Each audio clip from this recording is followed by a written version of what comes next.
Magandang araw po sa inyong lahat, sa aking mga subscriber at sa aking mga viewers.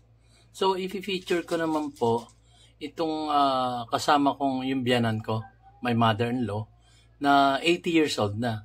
Pero, malakas pa rin. Malakas pa rin siya nakakalakad. Kasama ko po ito sa Boracay. So, pasyal-pasyal kami, punta kami sa grotto. May part 1 na ako doon sa grotto. Ang layo nilakad niya. 80 years old. Sinasabi ko nga doon, huwag natin pababayaan ang ating mga matatanda sa bahay lang. Kailangan exercise din. So, ang naisipan nga namin, isama siya sa Boracay para nang sa gayon, ma-exercise siya. Tsaka, hindi yung, ang makikita lang niya, pintuan ng kwarto, TV, cellphone, bintana. Lalo po manghihina yung ating mga nakatatanda sa atin. So, 80 years old na to. Napakalakas pa. So, after ng grotto, yun nga yung una kong vlog, dinala ko siya sa, doon sa apo niya, na naka-check-in sa Henan Prime. Doon din sa Station 1 sa Boracay. Sa Station 1 kasi maganda yung ano niya yung beachfront niya. Compare mo sa, comparison lang to guys hindi naman komento lang to. Compare mo doon sa Station 2, at sa Station 3. Kasi dito sa Station 1, alam nyo naman, pagka maganda yung area, mahal. Mahal talaga ang mga hotels doon. Kagaya nga ng Prime. Henan Prime. So, doon na-check-in yung kanyang apo at pinasyalan namin. And after that, sumakay kami ng tricycle. Kasi, mahirap na. Medyo mahaba-haba na yung nilakad. Tapos, paglalakarin ko pa pabalik. So, ito tunghayan nyo guys, napakaganda po. Educational ng vlog na to. Dahil, imagine niyo an 80 years old lady, kaya pa niyang maglakad. Mas malakas pa nga sa akin. Imagine niyo ako napapagod, pero siya, tuloy pa rin ang lakad. So, yun nga, huwag niyo pababayaan, nasa loob lang ng bahay ang inyong nakatatanda. Pwedeng maglakad-lakad din sa labas, or kung may pera naman, travel lang. Ayun. Okay guys, ito, simulan na natin ang 80 years old lady na malakas pa rin. Ayan, si Ate Bonbon. Ay, ayan. The beauty of Boracay.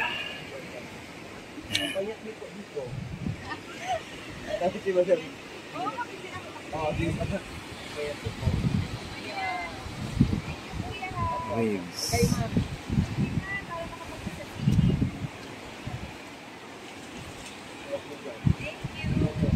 Yan, nanay. Babalik. Nay, madulas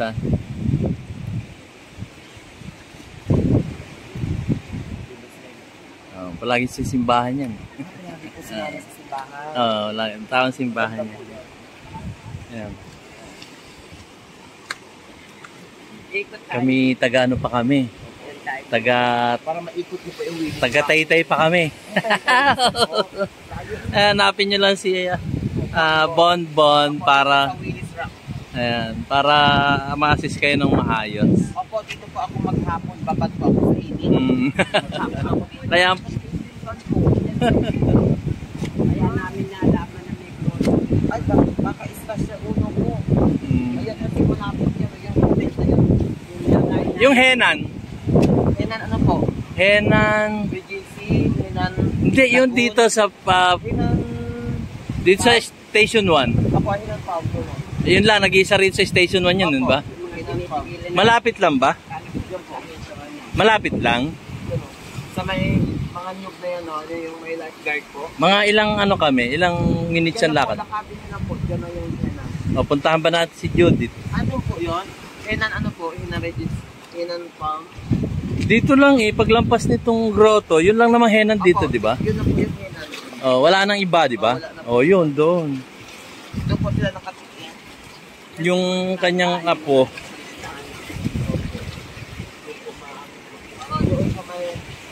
Lakarin na natin doon tayo. Baka tayo makakain doon. Bigyan mo nga ako number mo ha. Opo. Sige. Okay, miss call mo ako. Ay, i-off ko muna to. Teka, para madulas. Tuloy po tayo sa pagbablog dito sa Boracay. Ang daming nagaan. Ayan. Oh. At ang nanay Lucy tuloy pa rin sa paglalakad. She is 80 years old. Take note. Kaya niya yan. Ayan. Ayan, swimming. Ito sa waves. Ayan. Ayan, tinuturo ko yan. Natuwa, diba? Hoy! Oh. Oo, sige. Sarap dito. Strawberry dali. Promise. Ayan, nagtuturo ng lakad. Ayan, naglalaro sila. Ayan. Dahil kayo nakakita, guide nyo ako kung naroon tayo. Nanay, paano guide sa akin ko na? Malabo nga mata ko, guys. So, tour guide ko ngayon ang nanay ko. Para makarating doon sa inuupahan ng apo niya. Dito sa station 1. Ayun, guys. Tapos na kami doon sa grotto. So, samahan nyo ako. Pasyal-pasyal tayo. Diba? Marami kayong, kumbaga parang kayong sumama na sa tour ko. Sit back and relax. Watch a movie. Most probably mga 8 o'clock.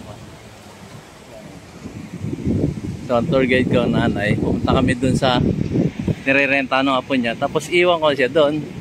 Parang hindi na siya babalik dun sa doon, medyo malayo, guys, eh. Dito medyo malapit. So, dito siya mag-i-stay muna. At magagala naman kami mamaya. Susunduin ng tricycle.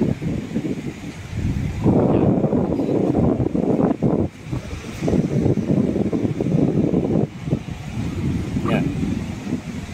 Dito tayo sa Boracay. Pasyal-pasyal sa Boracay. Kasama nanay.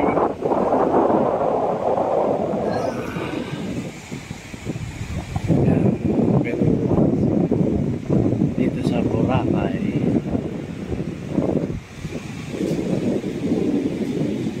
Oh, ganda talaga sa station. Ang lapad ng ano niya eh, beachfront. Oh. Kasi ito sa station 2 tsaka sa station 3 maiksi lang ang beachfront niya. Ito ang lawak pala, kaya pala very popular tong station 1. Oh, imagine niyo. Ang laki kasi ng beachfront niya.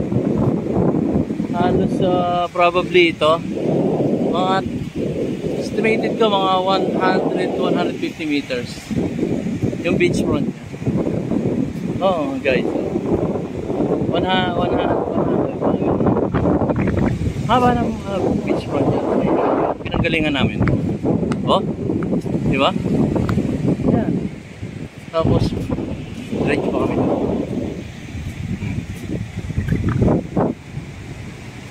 Ang nakalawak pala ng beachfront, kaya pala sikat na sikat tong station 1.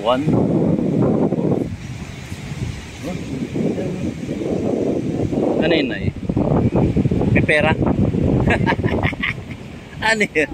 Bato. Ah, bato. Souvenir.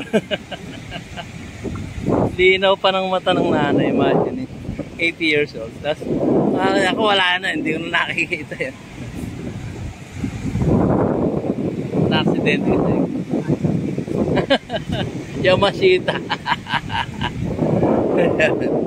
Patuloy kami naglalakad. Siguro mga less than an hour na kami naglalakad. Papunta sa grotto at from grotto going here. Ano, may nakita kayong pera?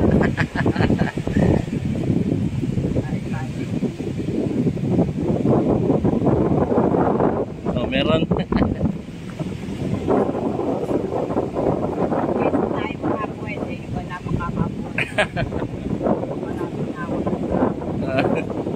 Hindi sila yung pinalad eh.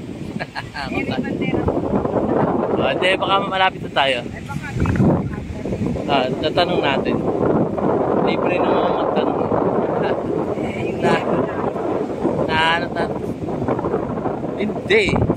Yung tinanong mo okay. Saglit lang guys. At ni natin yung henan. Guys, so, diretso kami. Doon pa yung Henan Prime. Henan Prime pala yun. Yan. Siguro mag-alas 9 na. Kaya nga dapat ang nanay doon na mag-stay para susunduin na lang doon sa kabila. Magko-communicate na lang sila doon. From station 1 to station 2. May cellphone naman eh. O, ano nangyari? Yun, namumulot ng pera. Bato ba? Gana, baka perlas yan. Ha? Maganda eh, tago niya. Souvenir yan. Naghahanap ng pera nanay.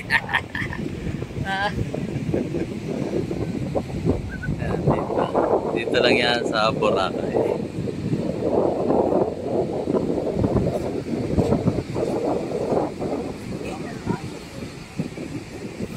Sigurado mga nag-aalala na yun ay.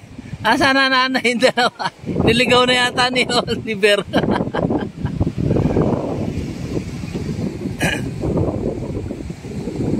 Magkano binigay niyo na eh?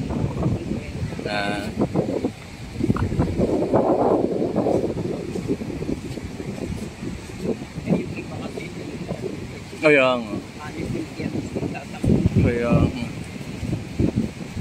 doon sa may lifeguard na na bahay, yung tapat noon. Yung kay na Judith na yun. Zero ba dito? Hindi, doon sa tapat. Yung sabi rin yun sabi nung kausap natin kaya nag-tour guide sa atin tsaka yung mga tao doon na tapat ng ano na ba to? Lifeguard na to? Ito na. Tanong mo doon sa nagwawag. Okay. Guys, tingin ko muna. So, narito na tayo sa Henan. Antay natin. Punta namin si Judith. Henan. Ito ang siguro breakfast dito. Sir, saan ang papuntang front desk? Dito? Dito. Dito? Ha? Okay, thank you ha. Alam mo bang 7 Henan na yung napuntahan namin? Morning.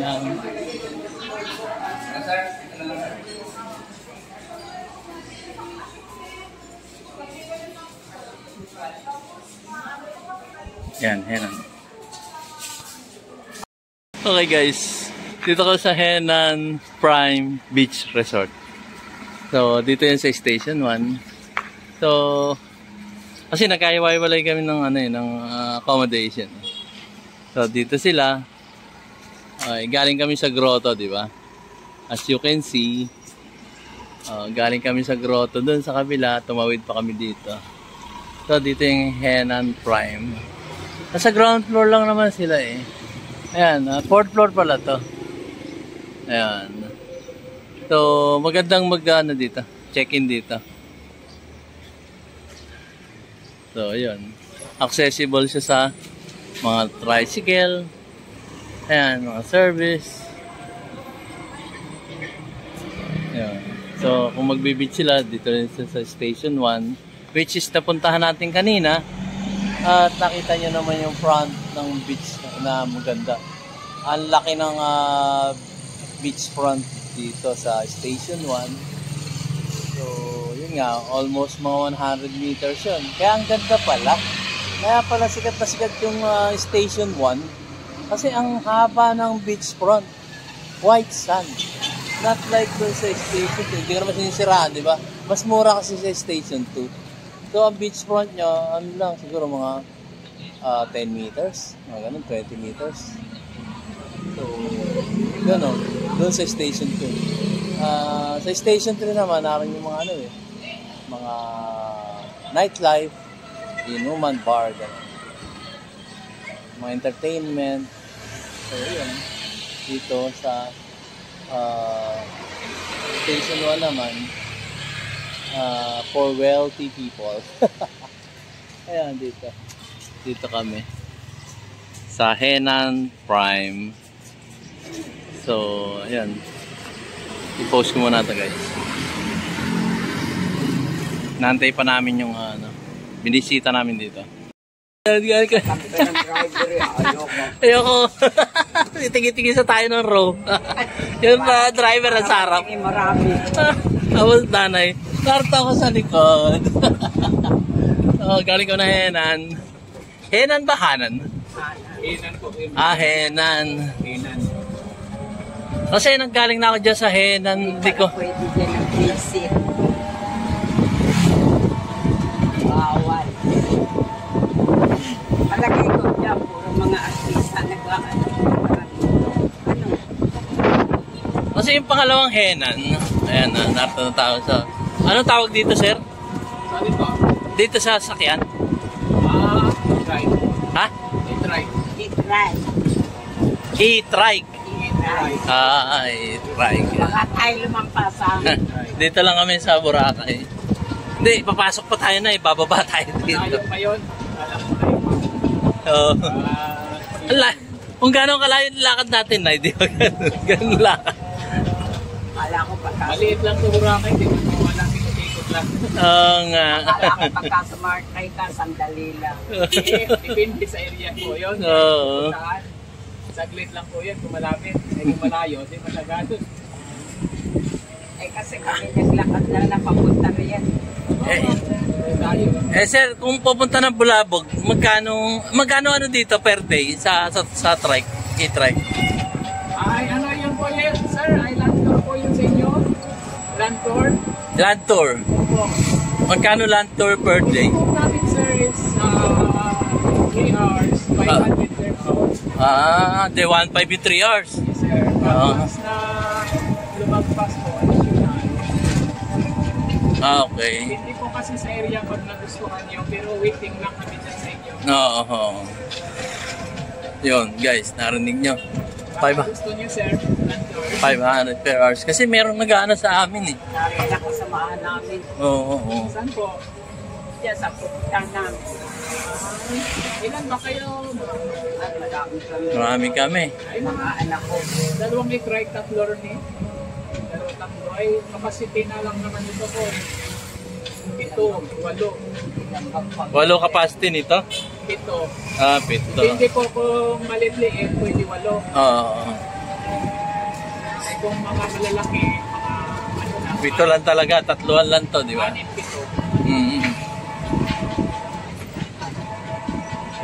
Tapos ang katabi mo dyan, dalawa ba? O ano lang? Bawal. Nakatabi dyan sa driver. Ayan. Dito kami. Nasa e-trike kami. Galing kami ng grotto. Siyempre, lakad-lakad pa papunta sa Henan Prime. Dalawang e-trike ay din sa layo pa na nilakad namin. Layo na. Nagulat kayo bigla. Paikot-ikot tayo. Maganda sa Tumuras, land tour. At least, nakarating kami. Yan. Dito. Mayroon tamang sa ano po, Niwid. Anong street na to, sir? Anong street tong binabaybay natin? Walang po ano to, main road. Main road. Dito lang ang main road. Main road po ito. Wala nang ibang main road. Dire-diretso lang to. Wala. Mayroon doon sa ano, sa backdoor. Dito po. Iba-iba lang po. Pero ito ang main road. Main road. Baka tayo lumampas sa arte mo natatandaan mo ating Ano ba pangalan? sa anong resorts ka mo, sir? Ano kami sa may TAS? Tans pala. Tans guest house. Gano'n. Pero ang pinunta ko kasi unang Sa ano ng unang Henan. Tapos lumampas pa ako ng konti. Pero papasok kayo yon. Papasok kami sa beachfront kami. Dito kami. Pero pagdating doon sa pangalawang henan, lampas na ako, naglakad pa ako pabalik. Asalea. Dito tayo pasok Asalea. So in between lang yun ng ano ng henan na una at henan na pangalawa. Gitna lang yun. Kasi kung sa pangalawa, maglalakad kami pabalik. Pag naman din sa unang henan, malamang lalakad kami pa forward. So gitna lang nung siya dalawang yun. Tanda ko naman yung ano, yung loob ng papasukan. Pero yung papasukan dito, hindi ko sa opisado. Ayan guys. Naghanap kami ng ano namin kasi babalik kami sa babalik kami sa transient namin or hotel town. Ayan. In between mo na lang kami dun sa unang henan tsaka pangalawa. Lawak pala ng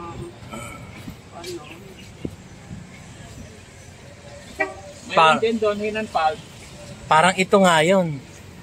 Tapos binaba kami banda ron dahil wala na, hanggang dyan lang yung tricycle, di ba? Oh, yung e-trike. Tapos naglakad kami papasok sa loob. Parang ito nga yung pinasukan namin from port.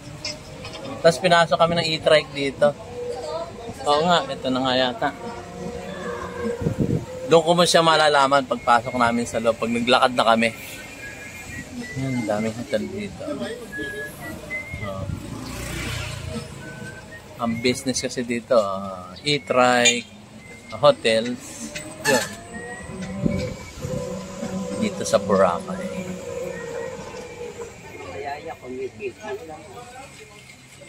Ano sir? Ito na ang Ito na yung dead end. So maglalakad na kami. Opo sir. Okay. Ay dali lang po. Okay, sige. Yan, dito na kami. So, we will start here na maglakad. Hindi naman tayo dito. Hindi, maglalakad pa tayo na ito. Ikot lang po ako. So, doon. Bababa na tayo, guys. Yan. Dito lang sir. Ayan. Henan din to? Opo. Okay. Baba na kami. Maglalakad na kami. Baba mo na kami. End this vlog. So yun guys, nagulat ako. Tricycle lang kami from Henan dun sa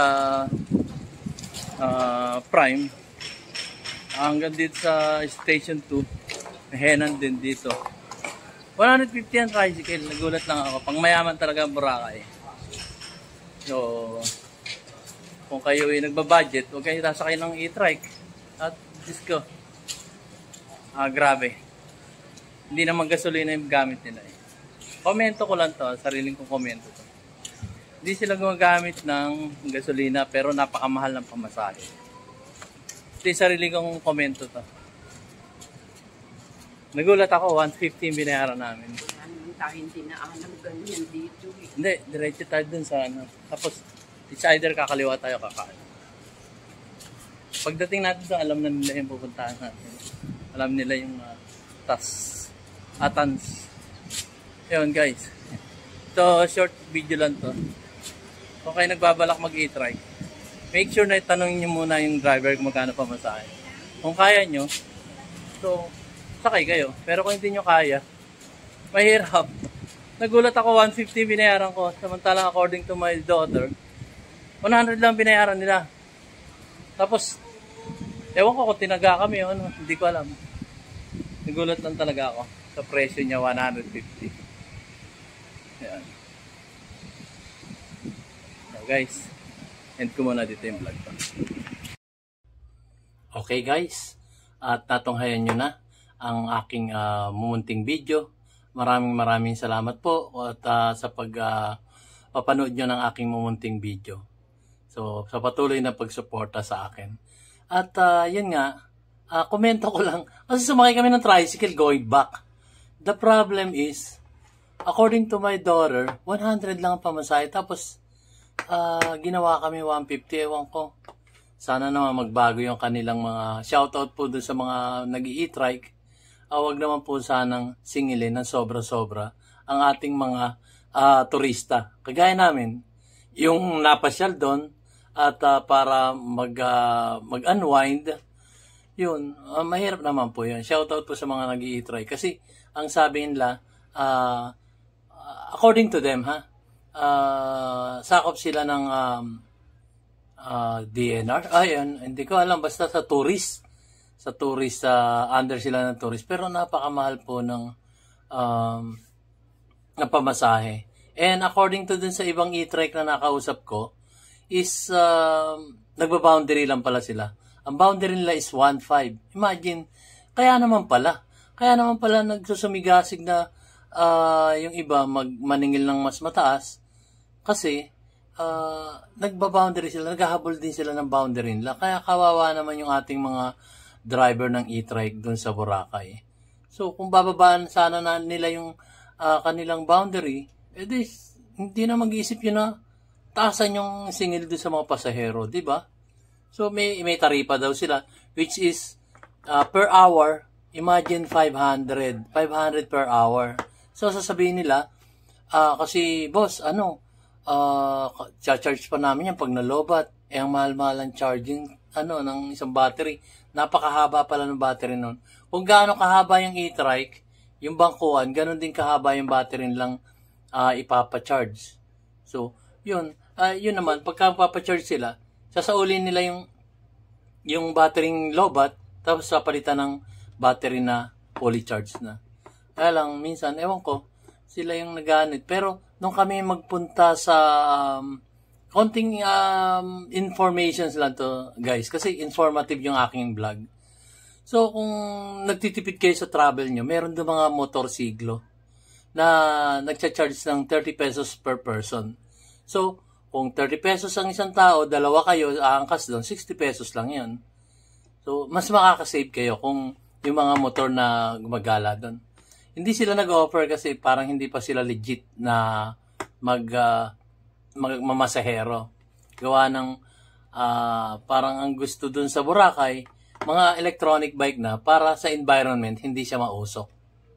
Yun. And then the problem is, yun nga guys ang mahal-mahal ng singil So, shoutout sa tourism.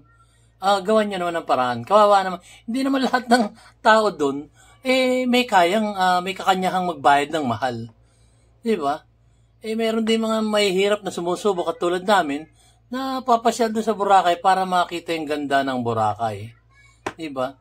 So, one tip lang yun. Tip yung isang yun, yung motorsiklo, kung nagtitipid kayo sa tricycle, sa e-trike, electronic trike, pwede kayong magmotorsiklo. Kung dalawa lang naman kayo, papayag naman yun.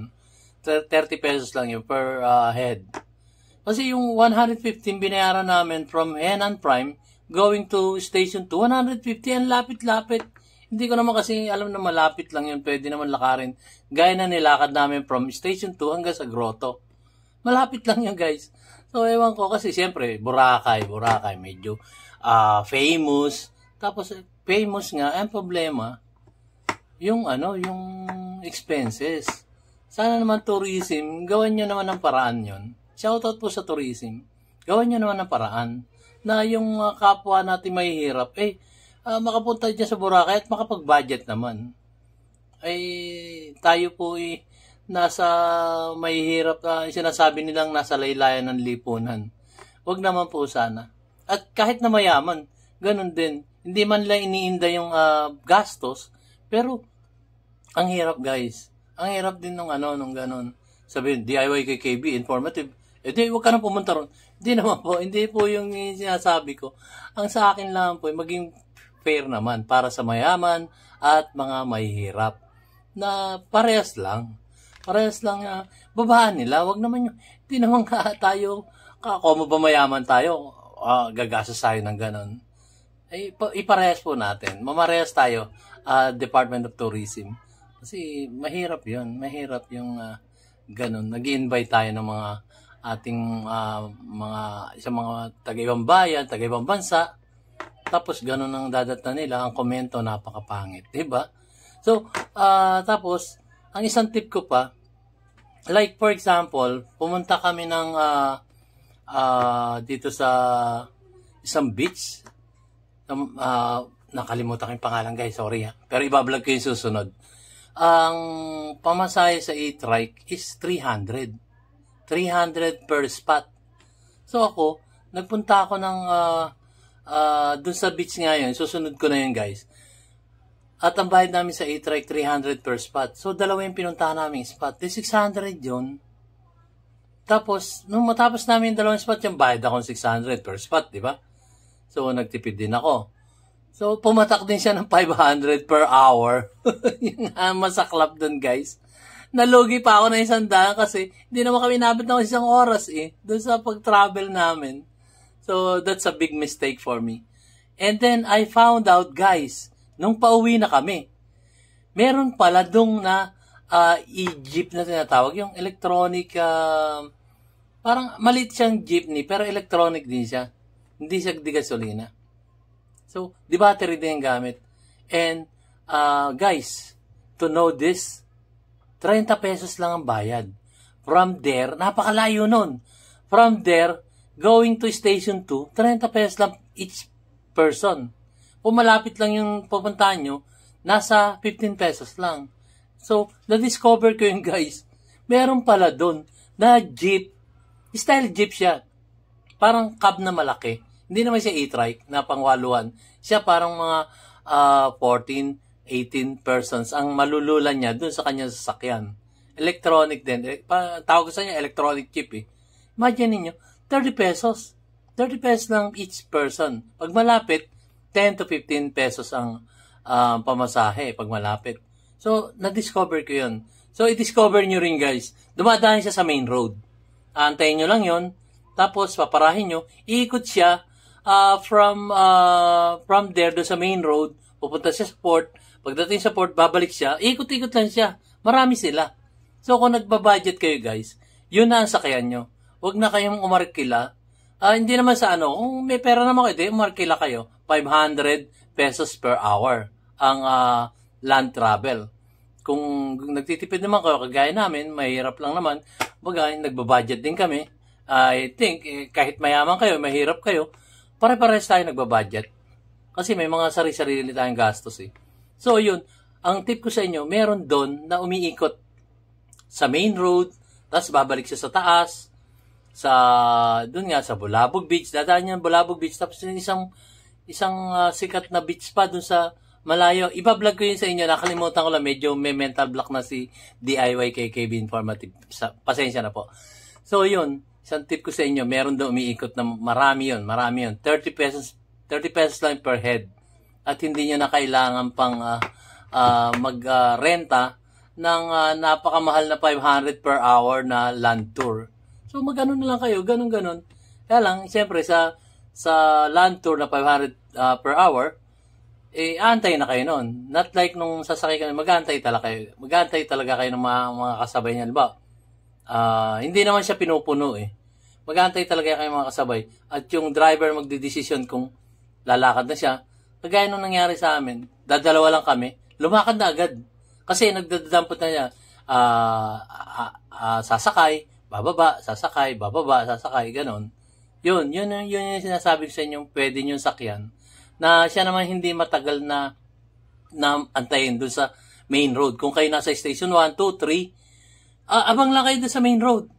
Maraming dumadaan, guys. So, kung nagtitipid kayo, yun ang tip ko sa inyo. Kung hindi naman kayo nagtitipid, yun nga, yung e-trike na 500 per hour na land tour. So, yun lang, guys. At binalag ko lang yung aking mother-in-law na kasama ko na napakalakas pa rin. Napakalakas pa talaga. Kaya, ang huling kong babanggitin, huwag po nating pahintulutan dyan lang kayo sa kwarto. Nay, tay, dyan lang kayo, huwag na kayong magkikilos dyan, baka kayo mapagod. Hindi po, that's a big no. X po sa akin yun. Kasi exercise talaga ang best way para lumakas ang ating mga nakakatanda sa atin.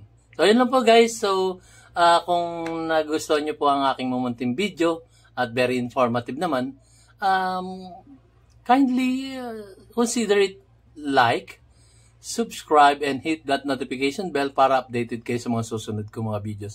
Marami pa po akong videos na i-upload, guys. Hindi ko lang siya na i-upload nung nasa Boracay ako. Pero na-i-upload ko na yung parasailing ko, yung aking scuba diving, at marami pa. Kaya antabay kayo guys, marami pa akong i-upload na very informative para sa ating lahat. So, just to give you a heads up, ang aking pong YouTube channel na DIY KKB ay wala na pong pa-arte-arte. Wala na akong music, wala na ako nung iba na kagaya ng yung mga ganon. Wala na po akong ganon, guys. So, what you see is what you get. Actual footages po yung aking aking isinashare sa inyo dito sa aking YouTube channel, DIY KKB Informative. So, yun lang guys. So, maraming salamat po ulit sa aking mga subscriber na patuloy na nanonood ng aking YouTube channel at aking mga viewers. Yun nga po, subscribe na kayo guys para mapalago natin ang ating YouTube channel. So, thank you guys for watching, and sinasabi palagi ni DIY KKB Informative, God bless, keep safe, and you have a great one. Thank you. See you on my next vlog guys.